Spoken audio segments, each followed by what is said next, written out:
Hello there. Hey girl, hey. Hey guys too. How y'all doing?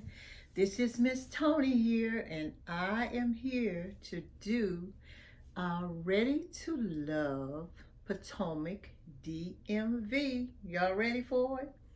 Welcome to my channel, Miss Tony's Love and Life Lessons. Come on in, get yourself comfortable. Thank you guys for watching. While you're watching, go ahead and click the like button, hit that subscribe button so you can get my videos and watch my life and love lessons on Wednesdays. I appreciate you being here. Also want to tell you about my book, which is titled Are You Dateable by Tony Hodge, which is my pen name.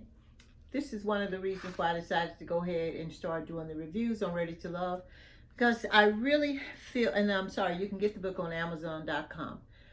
Are You Dateable by Tony Hodge. Okay, you see this picture? This is my book. Go ahead and order you the book, okay? Thank you in advance. Watching this show here, I like the concept of it, but as I watch it, I'm learning that a lot of the couples, the single people, they seem to need a little extra. I feel like Tommy's throwing them in there, these singles, you know, with all their past issues or current issues. And, you know, they need like a coach, you know, like a love coach. Because the people, the men and women seem to have a difficult time expressing themselves. So people tend to be thrown off a little bit. They're not vibing with each other. This particular show was titled Sparks Will Fly or Fizzle. And a lot of sparks fizzle. This time we had a few sparks that flew, but it was a lot of fizzling going on, okay? So buckle up, let's talk about it, okay?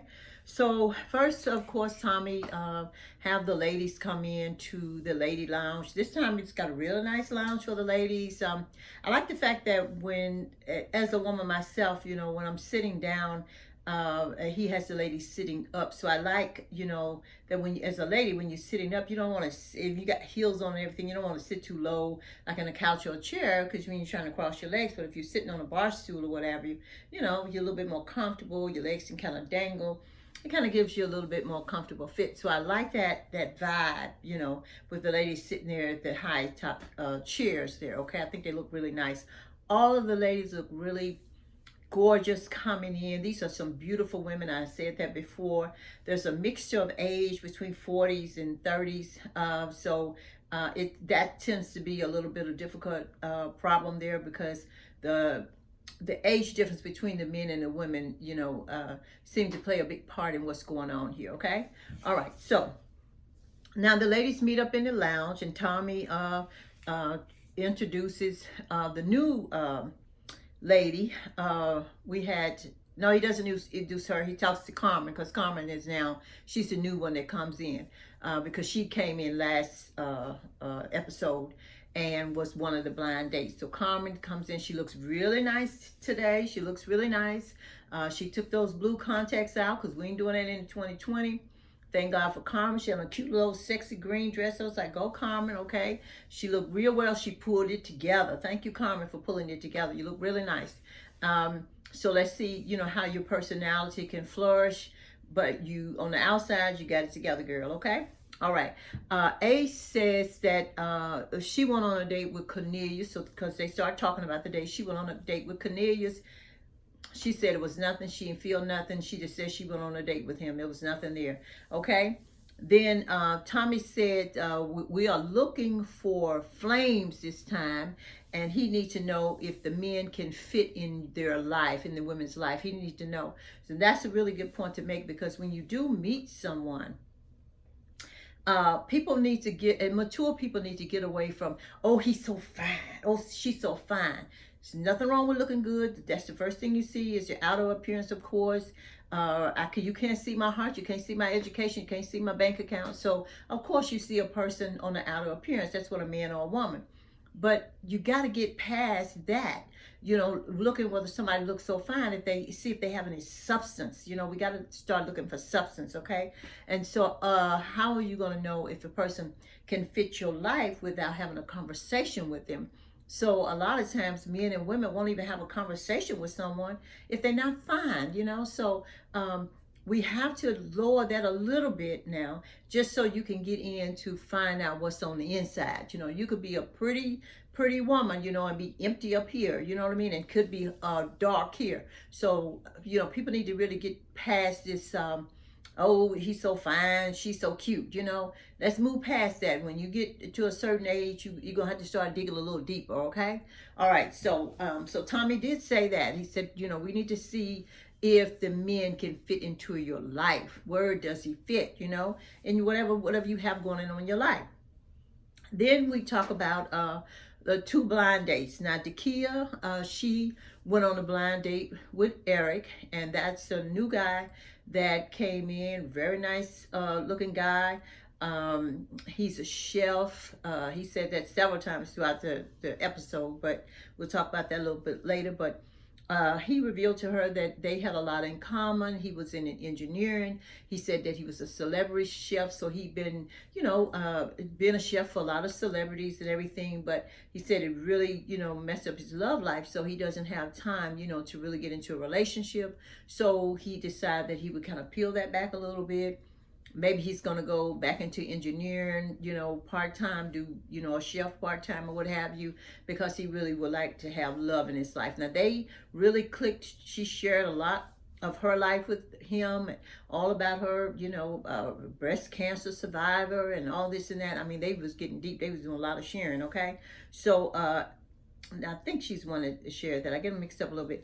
But anyway, they have a lot in common, and so they was a pretty good match. He said, you know, he was a preacher's kid, so he's used to, you know, his mom and dad been married for a long time. He's used to seeing love and relationships, so he kind of, you know what stability looks like, you know, so he know what he would like to have in his life. Okay, I don't think he's been married and have, well, yes, he was married at 18 years old because his father was in the military, but he doesn't have any children. So he married once, and that was a very long time ago, he stated, and he's moved on from there, but he doesn't have any children. Okay, next it was Clifton went on the blind date with a new lady named AP.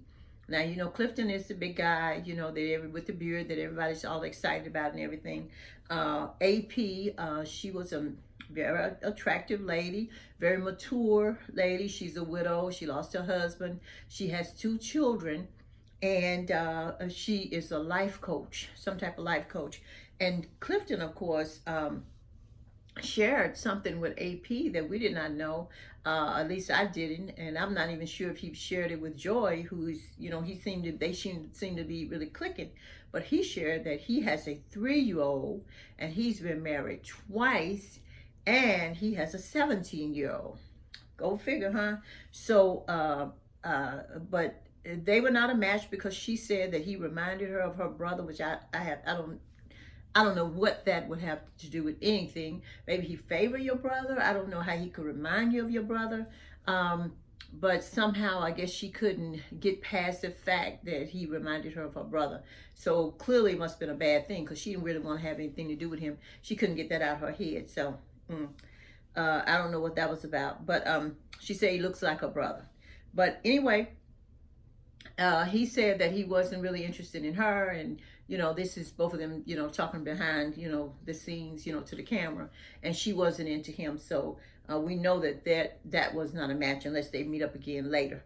So that was pretty much that on that. But y'all tell me what y'all think about Clifton and his 3-year-old. Now that y'all think he's, you know, he's so fine. See, that's why you got to get past the way a person look on the outside, because here this man is, son of y'all rampant and raving about him, and he got a 3-year-old and a 17-year-old and 2 divorces. Okay, girl, you better go past the looks. Okay, hear me when I tell you that. Next, they do a group date. Now, Dakia, she's over this group date. She's put this painting event together where everybody's painting, and they're going to pass the painting on, and someone are going to add to it. So that was a pretty cool, interesting idea.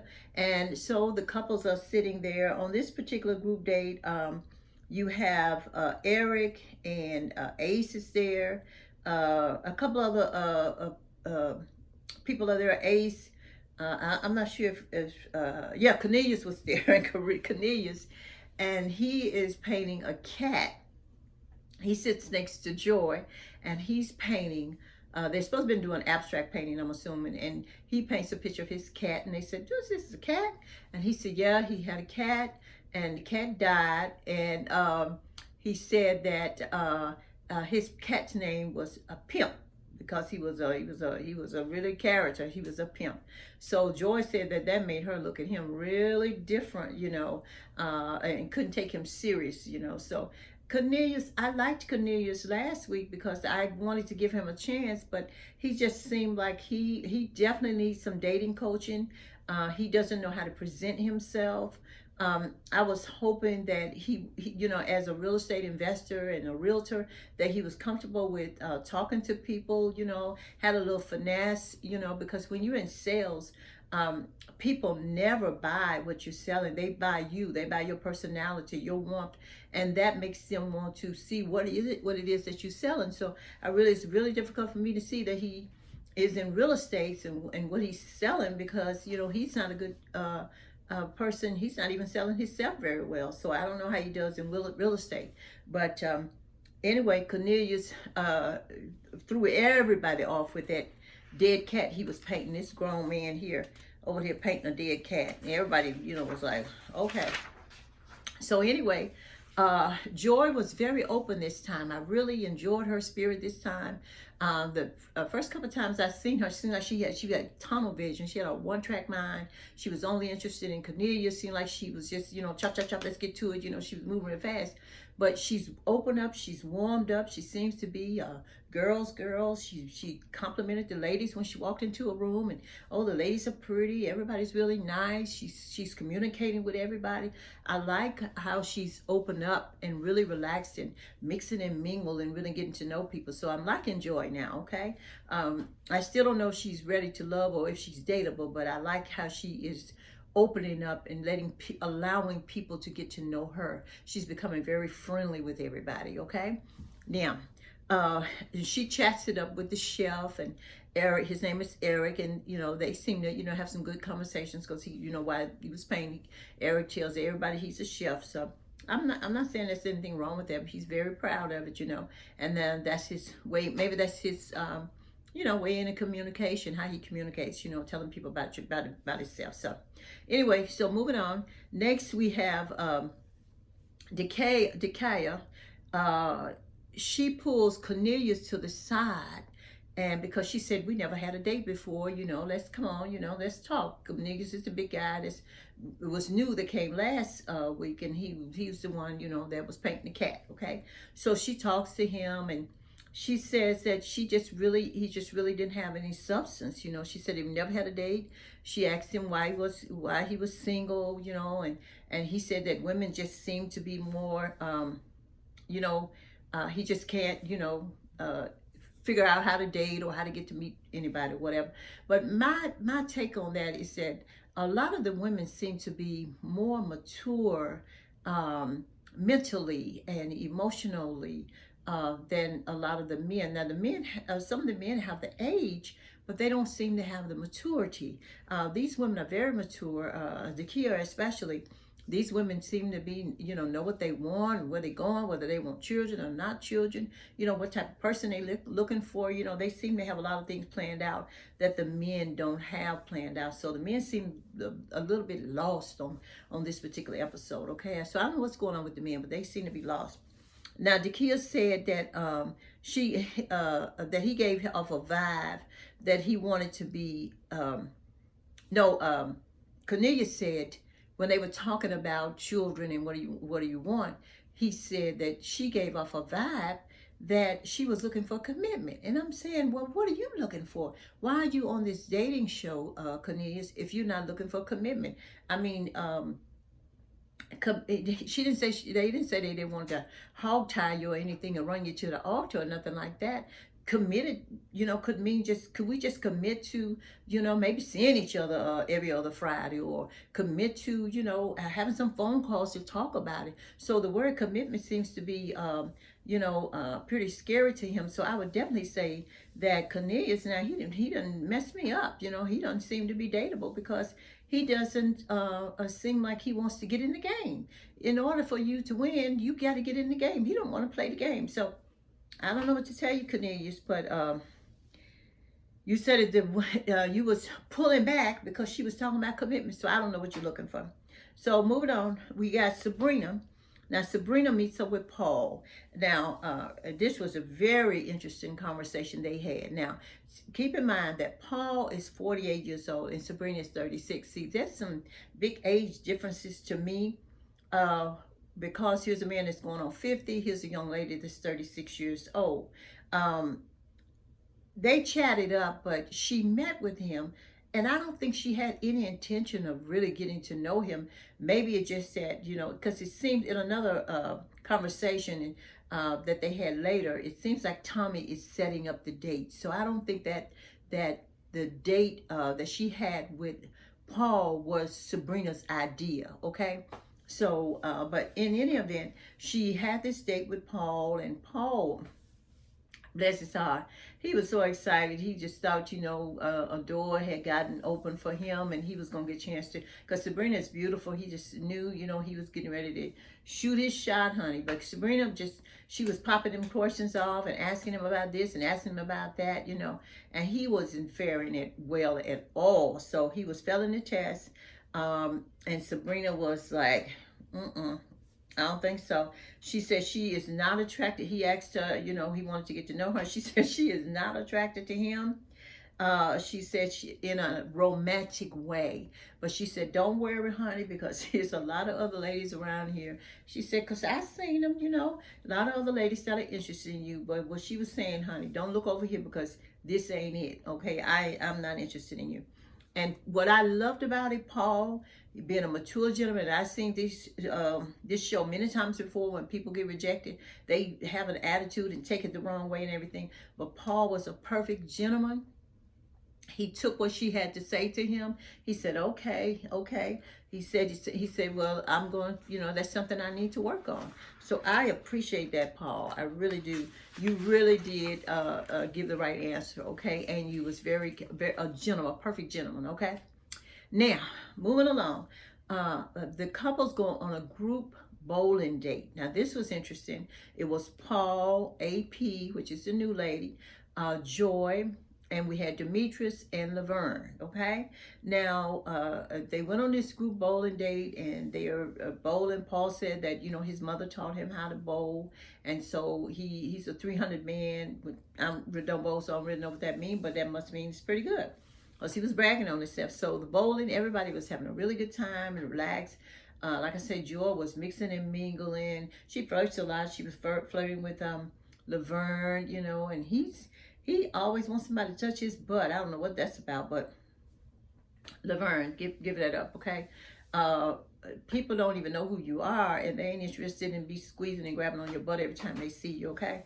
So I don't know about that, but Joy's very playful, and she played with him. She plays along with it. And, when he goes too far, she's like, I can't be going around, squeezing everybody's butt. So chill out.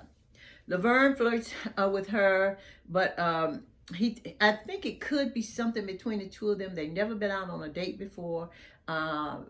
Joy has her eyes set on Clifton, and so I don't think she's friendly with everybody, but she's not really opening up, or maybe no one else is a match for her, so she's not opening up to anyone as far as being serious with, because she's got her eyes set on Clifton. But I'm gonna see how she responds to Clifton once she find out that he has a 3-year-old and a 17-year-old and divorced twice, so a couple baby mamas. Let's see what she gonna do about that, if Clifton gonna still be her favorite, okay? All right, next we have a group event tour. They tour DC on this little bus and everything. You have Demetrius, AP, Wiley, Tori, and Sabrina. Now, this is a really awkward situation, okay? Because you have Wiley is talking to AP. AP is she's a new lady. She's mature. She's a widow with 2 children. Here's Wiley, 30 something years old. You know, he's never been married, no children. He's in his woman phase. And the first question he asked her, which is the wrong question, he asked her, you know, how old she was, you know. So, you know, he's very awkward. He's doing the best he can, but he felt like he's thrown into this date, you know, to have a conversation. So he does what he's supposed to do. He has conversation. He's just asking the wrong questions, you know. But and then Sabrina is on this tour bus as well, and she's sitting next to Laverne. No, she's sitting next to Tori, and so her and Tori have casual conversations. But AP and Sabrina like Demetrius, who's sitting in the back of the bus, and he's the odd man out. So he's just listening, but he's not even engaging in a conversation with anybody. He's just enjoying the DC tour. Well, now, what I would have done, if I had been Demetrius, what I would have done is I would have gotten up, you know, and started talking to one of the ladies, you know, saying, excuse me, you mind if I have a conversation with you? And Wiley, once he realized that him and the lady wouldn't imagine there was a big age difference, he kept talking to her when Wiley should have got up and went to the back of the bus and let Demetrius come on up and socialize, because neither one of those the ladies was interested in Wiley anyway, so Wiley kind of was out of place for Wiley. Seemed like a very nice guy. I hope that the only person that I really saw that he was really a match for was Tiffany, and of course they got rid of her. So maybe maybe he'll meet somebody else on there. But right now I don't see anybody there for Wiley. So we'll just have to see. Okay. So next, Joy goes on a date with Clifton. You know, she's so head over heels over Clifton. Clifton is her boo honey. And they have some serious conversation. And if they did talk about the 3-year-old, they didn't show it. But they share some life conversations about, you know, how she grew up, as, you know, with her father raising her. And he talked about, she lost her father. He talked about his father, you know, he was the rock of their family. And they was eating at a restaurant, and Clifton is allergic to coconut, I think it is. And so the food had some coconut on it, but he didn't get sick like he thought he possibly would. So, but they had a really deep conversation, and they really vibed really well. I think it's all surface. Personally, I think she talks a lot to Clifton because he's older. He seems to be mature, and that's the person that she feels more comfortable with. But I feel like if Joy met someone that was really, really a match for her, I think it would go in a different way.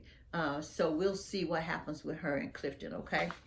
All right. So next we have the ladies meet up with Tommy to discuss who's eliminated. So after all of these different events, it's time to talk to Tommy. They come in the lounge, and Tommy asks him, you know, what's going on and everything. Like I said, Carmen was looking good, honey. She got rid of her contacts, and Tom, who's on the chopping block.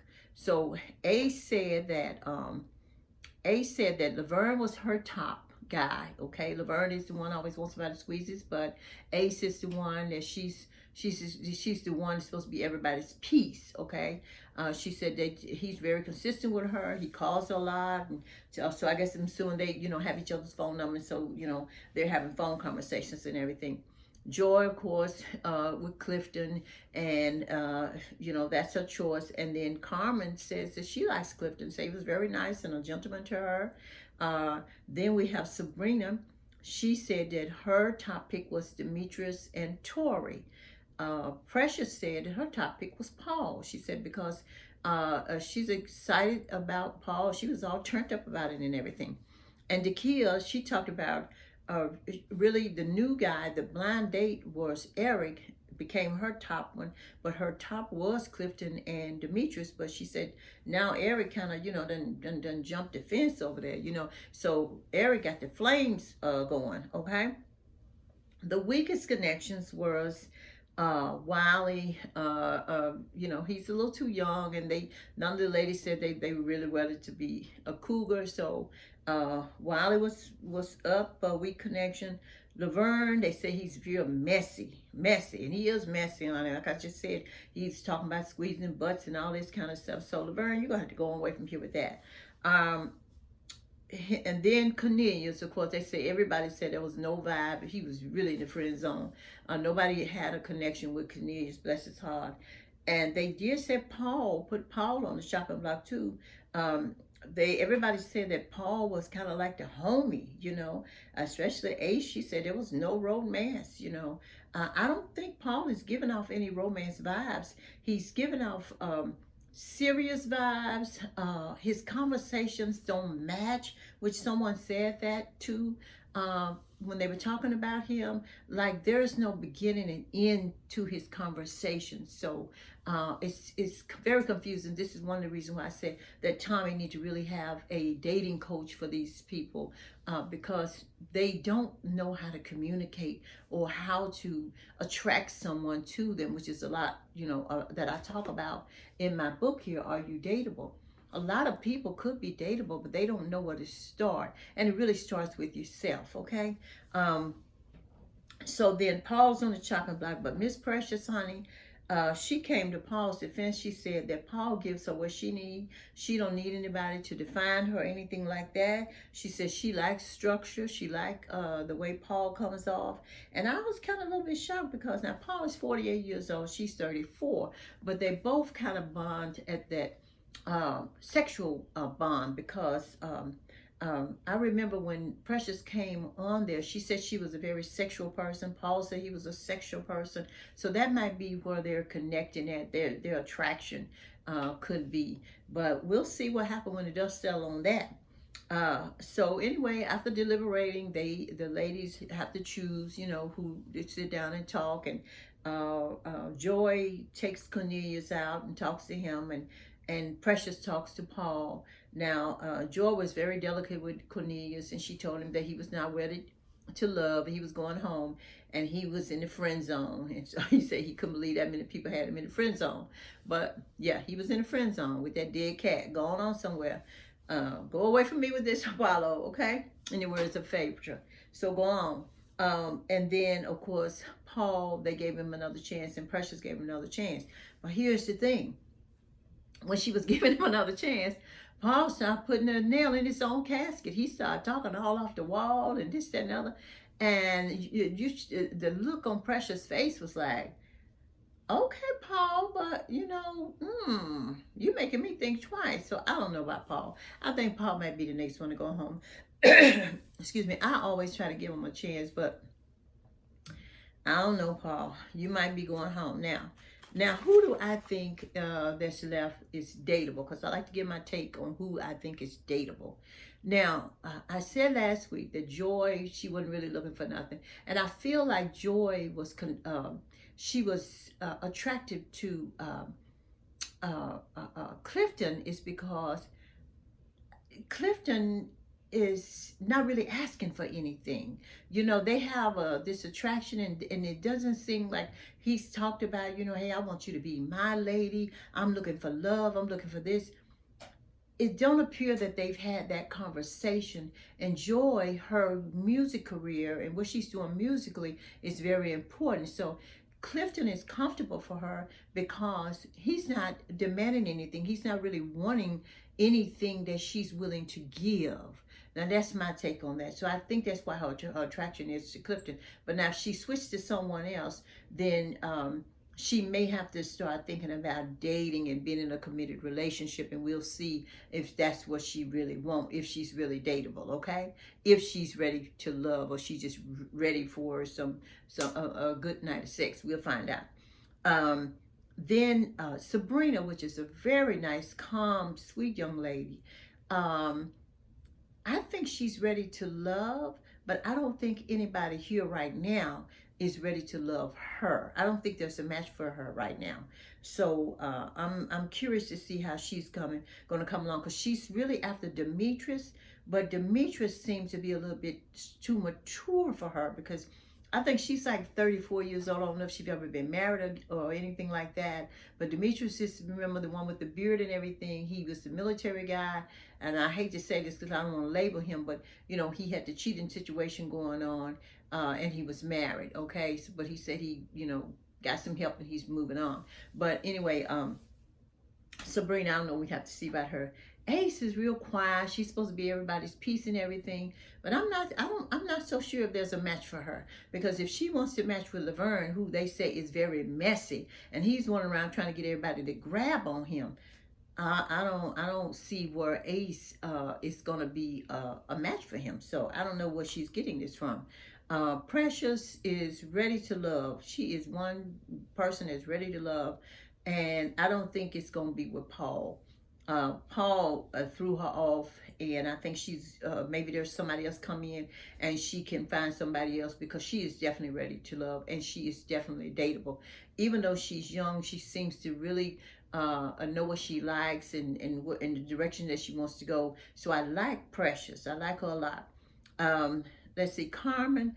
Carmen was the one, the new lady from last week. I like Carmen now. She brought her A game this week. She had her boobs all up and looking cute, and took them old country blue eye contacts out. And so Carmen say, I am dateable and I am ready to love. So bring it. Okay, thank you, Carmen. The new lady AP, I'm not so sure about her, if she healed, you know, from her situation. When you have two young children, her seen a picture there where her kids are young, you know, I'm thinking that you're a little busy. You might not be as focused as you would like to be. She might be ready to date here and there, but children take up a lot of your time, especially when you're a single parent, you know, and you, if you're dedicated to your children, you're dedicated to the responsibilities. She got a lot going on, you know, so I don't know, just have to see, you know, about that. But Dakia, she's a mature woman. She definitely is dateable, honey. She ain't got nothing else to do, honey, but to date and fall in love. It's nobody but her. She's available. She's single and free. So go, Dakia. So we'll see what happens. I'm looking forward to reviewing all the way to the end of the season. So thank you guys for joining me. That's Ready to Love for tonight. And that was Tommy said he wanted to see some flames. And what did he say?